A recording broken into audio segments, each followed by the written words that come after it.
Di sini kami bertiga akan melakukan praktek kegiatan coaching. Saya sendiri nanti akan berperan sebagai pengamat. Saya Ibu Sudari Kamadiastuti. Di sebelah saya nanti ada Bu Nur Fitria sebagai coach dan ada Bu Fitrindasari untuk sebagai coaching. Selamat siang Bu Fitri. Selamat siang Bu Sulu. Bagaimana kabarnya hari ini? Alhamdulillah baik, sehat. Iya, jadi sudah siap ya ini nanti akan melakukan aktivitas coaching seperti itu. Insya Allah sudah siap. Ya, alhamdulillah. Jadi di sini nanti untuk praktek coachingnya nanti yang akan saya lihat untuk pengembangan rubriknya nanti saya akan melihat ada rubrik penilaian ini nanti ada 3. Yang pertama itu ada alur tirta, yaitu nanti saya melihat bagaimana jaringan untuk tirtanya itu untuk mulai dari tanggung jawab, terus identifikasi masalah, rencana aksinya bagaimana, dan untuk tanggung jawabnya.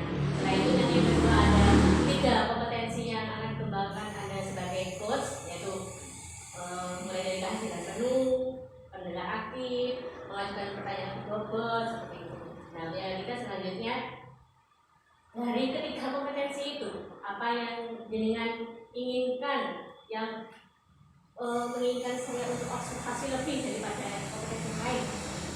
Saya ingin diobservasi lebih pada kompetensi inti mengembangkan pertanyaan yang berbobot. Oke, jadi nanti untuk kompetensinya pertanyaan berbobot itu indikatornya, tercapaiannya untuk pertanyaan berbobot itu yang bagaimana?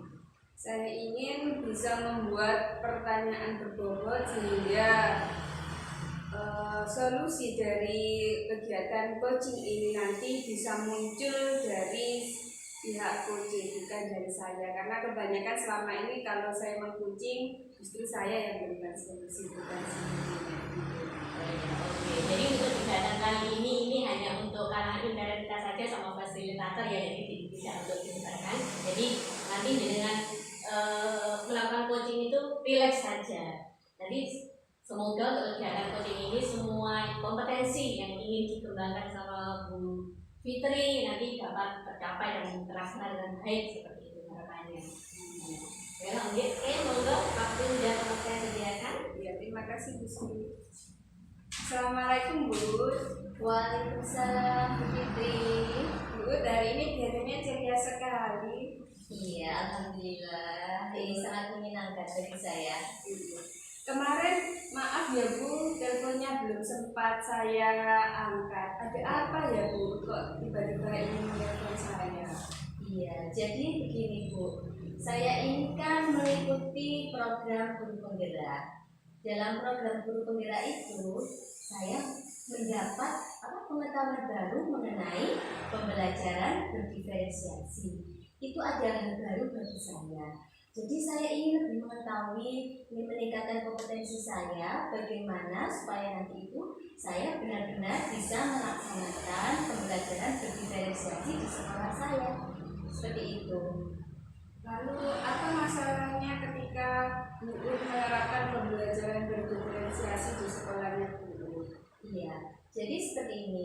Pembelajaran diferensiasi itu kan selama ini dalam paradigma saya itu karena kan berdiferensiasi itu berbeda. Paradigma saya selama ini itu satu anak itu satu kebutuhan, kebutuhannya beda, minatnya beda, itu harus saya penuhi semua. Nah kalau jumlah anaknya banyak itu kegiatannya kan banyak. Selama ini paradigma saya itu seperti itu. Dari program guru penggerak saya baru tahu, oh ternyata itu pemahaman saya ya keliru begitu. Jadi saya ingin masalahnya bagaimana sih cara menyusun pembelajaran berdiferensiasi itu yang benar. Saya benar-benar ingin meningkatkan kompetensi saya dalam hal itu. Jadi tujuan Bu Uut melakukan coaching kali ini apa Bu? Saya ingin meningkatkan kemampuan saya dalam melaksanakan pembelajaran berdiferensiasi untuk murid-murid saya di TK saya. Oh, begitu. Ya. Kalau Ibu amati di sekolah Ibu ya, apa ya kira-kira menjadi kekuatan dari sekolah Ibu untuk melakukan pembelajaran berdiferensiasi? kekuatan kami di sekolah saya selama ini sudah melakukan diferensiasi dalam hal proses.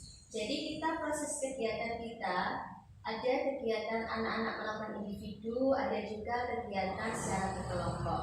Jadi anak-anak bisa melakukan memilih apakah saya mengerjakannya sendiri atau mengerjakan secara berkelompok dari ragam kegiatan lain yang sudah kita sediakan di sekolah. Itu kalau kekuatan dari sekolah itu ya. Kalau dilihat lagi Bu, diobservasi kelemahannya kira-kira di mana yang harus diperbaiki? Ya.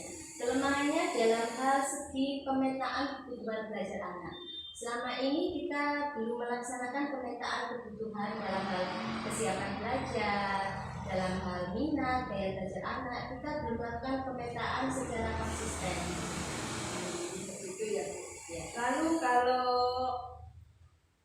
dari pandangan Bu sendiri ya, siapa rekan sejawat atau mungkin pihak-pihak yang bisa Ibu mintai bantuan dalam hal melaksanakan pembelajaran berdiferensiasi di TK-nya Bu? Jadi selama ini karena saya di sekolah ini kan ada kepala sekolah. Pertama saya meminta izin dari beliau, saya minta dukungan dari beliau dan juga dari teman-teman sesama rekan guru. Jadi mereka menjadi sparring partner saya, teman saya berbagi, teman saya berkeluh kesah, teman saya saling mesra seperti pengetahuan. Jadi begini, nanti besok kita mengadakan pembelajaran seperti apa ya Bu? Kira-kira rencananya seperti apa? Itu bisa kita diskusikan bersama rekan guru sejawat saya. Jadi kalau bisa disimpulkan, solusi dari pelaksanaan pembelajaran diferensiasi di TK-nya itu bagaimana Bu? Kalau menurut Bu?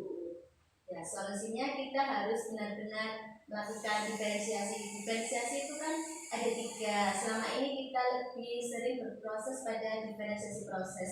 Mungkin kita nanti ke depannya bisa melakukan diferensiasi dari hal produk juga seperti itu, dan juga diferensiasi dalam hal konten. Mungkin konten kita bisa lebih bervariasi lagi ke depannya.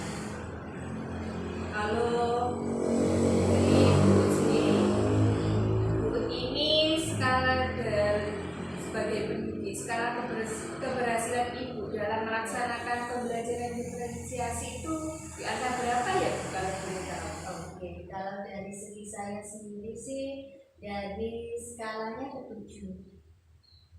Angka 7. Baik.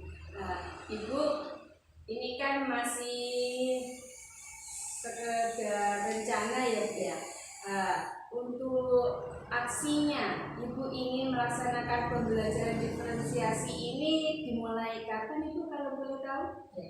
Saya sudah melaksanakannya dari mengikuti saya program guru penggerak di modul 2.1 itu kan ada rencana tentang pembelajaran berdiferensiasi. Itu sudah saya lakukan tetapi belum konsisten. Kedepannya saya berharap saya bisa lebih konsisten lagi setiap hari melakukan pembelajaran berdiferensiasi kepada anak-anak. Tepatnya ketika Ibu ini melaksanakannya secara teratur itu dimulai kapan ya Bu? Apakah semester ini atau semester depan atau bagaimana Bu? Semakin cepat tentunya semakin baik. Jadi saya usahakan besok hari ini saya akan merancang bagaimana pembelajaran diferensiasi itu. Bagus sekali Bu. Semoga pembelajarannya bisa berjalan dengan lancar dan sesuai harapan Bu. Saya juga tidak sabar Bu kalau misalkan Bu sudah melaksanakan pembelajaran berdiferensiasi ketiga-tiganya. Tolong dihubungi lagi saya ingin mendengarkan cerita dari Bu. Nanti saya akan berkabar lagi. Mungkin bisa ketemu juga. Ya, mungkin tetap muda seperti ini lagi. Ya boleh, karena kan kalau di TK itu pembelajaran berdiferensiasinya lebih cocok dan lebih bervariasi Bu ya. Nanti saya bisa mengambil inspirasi dari pembelajaran diferensiasi TK untuk sekolah dasar kami. Terima kasih Bu sudah mau terbuka dengan apa yang diinginkan pada kegiatan coaching kali ini. Semoga pembelajaran berdiferensiasinya bisa berjalan sesuai harapan.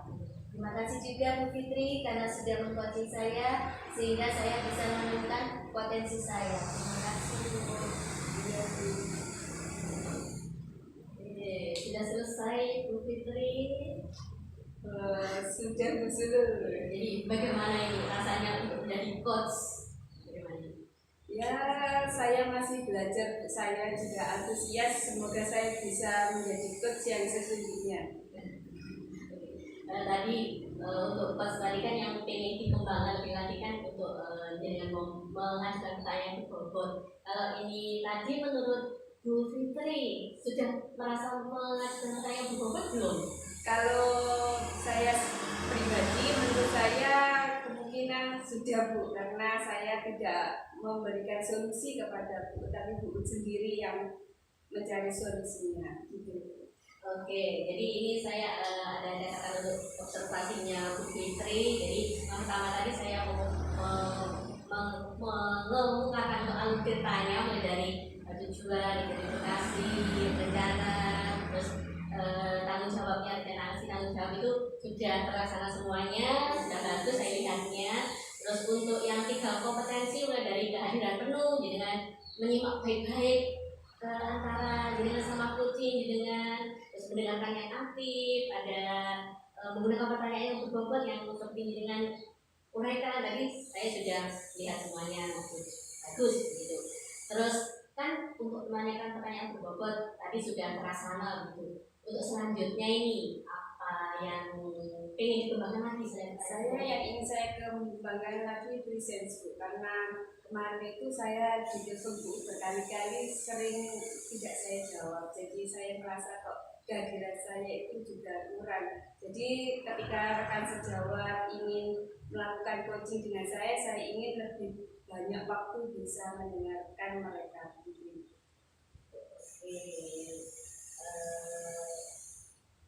Ya, harapan yang bagus memang itu yang diperlukan kita sebagai coach seperti itu. Oke, terima kasih Bu Fitri, terima kasih Bu Uut. Semuanya sudah berjalan dengan baik. Kita akhiri ya. Oke, terima kasih. Itu tadi adalah praktek coaching dari kami bertiga. Untuk selanjutnya, terima kasih. Semoga di lain waktu kita ada kesempatan untuk berkumpul lagi untuk bertiga semuanya. Wassalamualaikum warahmatullahi wabarakatuh.